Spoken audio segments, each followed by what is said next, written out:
Bienvenue dans cette vidéo dans laquelle nous allons refaire la démonstration de l'expression du décalage Doppler présent dans le cours du chapitre 4.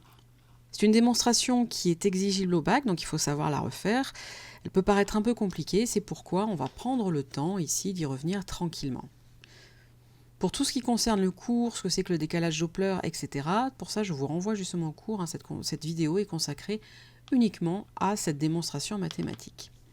Alors, la situation de départ est la suivante. Nous avons ici un émetteur d'ondes, une ambulance, qui est en train de se déplacer vers son lieu d'intervention et qui, ce faisant, va passer devant notre récepteur d'ondes, la personne qui attend immobile dans son arrêt de bus.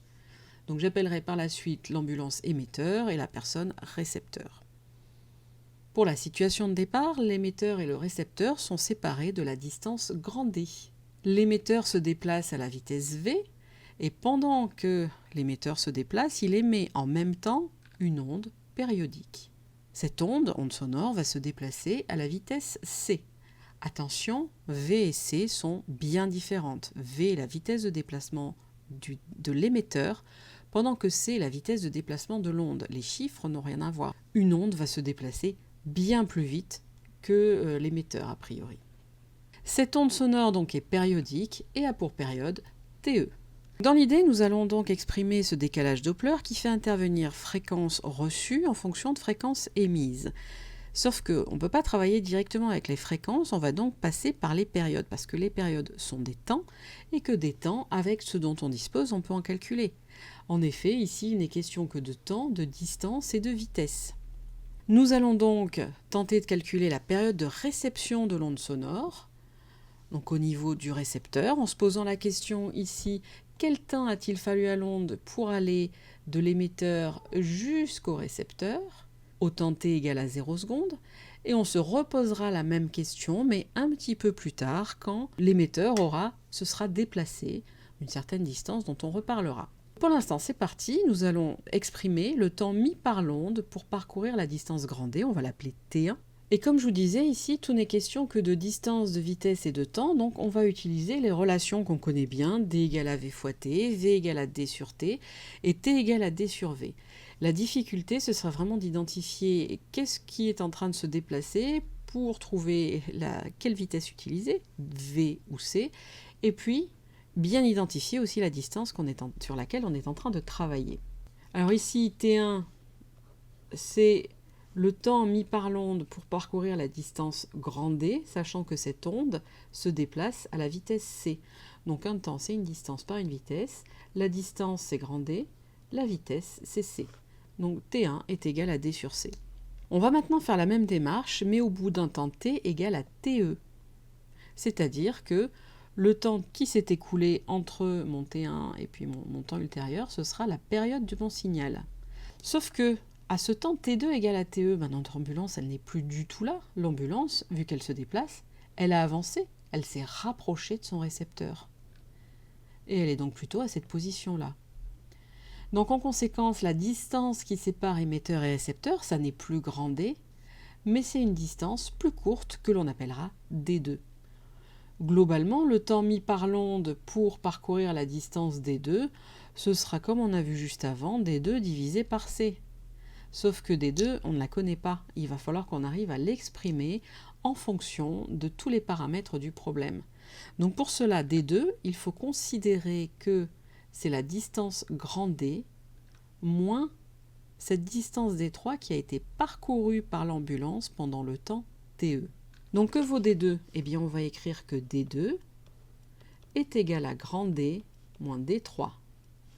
Sauf que là, on n'a fait que repousser le problème, parce que la question maintenant, c'est que vaut D3? Eh bien, D3, c'est une distance. Une distance, c'est une vitesse fois un temps. De quelle vitesse ici on parle? D3, c'est la distance parcourue par l'ambulance pendant le temps TE. L'ambulance se déplace à la vitesse V. Donc D3 est égal à V fois... Donc de quel temps on parle? Je répète, D3, c'est la distance parcourue par l'ambulance pendant le temps TE, pendant la période de l'onde. Donc D3 est égal à V fois TE. Par conséquent, ça veut dire que D2 est égal à D moins V fois TE.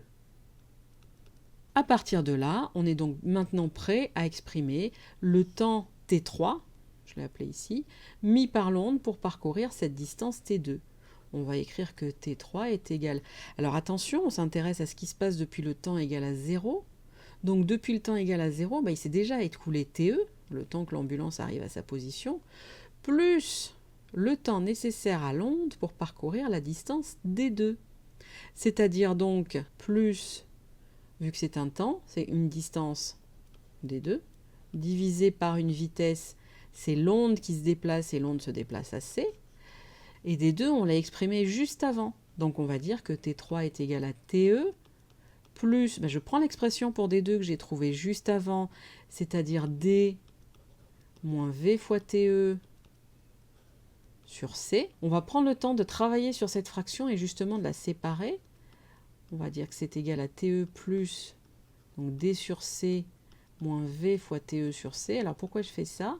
Parce que D sur C, on l'a déjà rencontré juste avant. D sur C, c'est le temps T1. Donc ça veut dire que T3 est égal à TE plus T1 moins V fois TE sur C. On est maintenant prêt à travailler sur l'expression du décalage Doppler. Je vous rappelle, l'expression du décalage Doppler, c'est delta F est égal à la fréquence reçue moins la fréquence émise.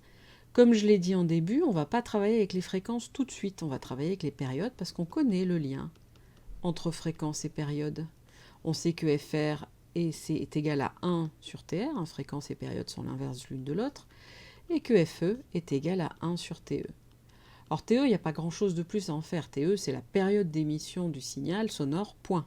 Par contre, TR, on va pouvoir travailler dessus, parce que TR, la période donc de réception, c'est la différence entre le temps mis par l'onde pour parcourir D2, moins le temps mis par l'onde pour parcourir D.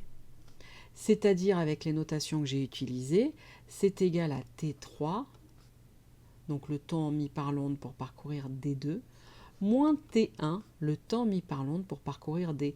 En effet, parce que ces deux temps sont séparés par TE. Donc ça va correspondre à la période donc, de réception. T3, on l'a exprimé juste avant, T1, on l'a exprimé également, donc je vais remplacer T3 et T1 par leurs expressions qu'on a identifiées juste avant. Donc T3, on sait que c'est TE plus T1 moins V fois TE sur C.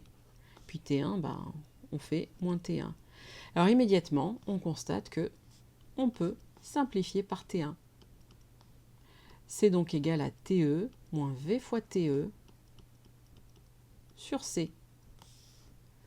Je constate que TE est présent dans les deux termes là de TR, donc je vais pouvoir factoriser par TE. Je vais dire que TR est égal à TE, facteur de 1, moins V sur C.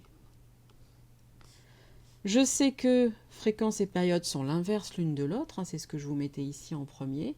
Donc je vais faire l'inverse de cette expression de chaque côté du égal. 1 sur TR est égal à 1 sur TE fois 1 sur 1 moins V sur C. On y est presque parce que 1 sur TR c'est FR, la fréquence reçue. 1 sur TE c'est FE, la fréquence émise, fois donc 1 sur 1 moins V sur C. Et voici l'expression du décalage Doppler ici, c'est-à-dire la fréquence reçue par un récepteur en fonction de la fréquence du signal émis, en fonction de la vitesse de déplacement de l'émetteur et en fonction de la célérité de l'onde.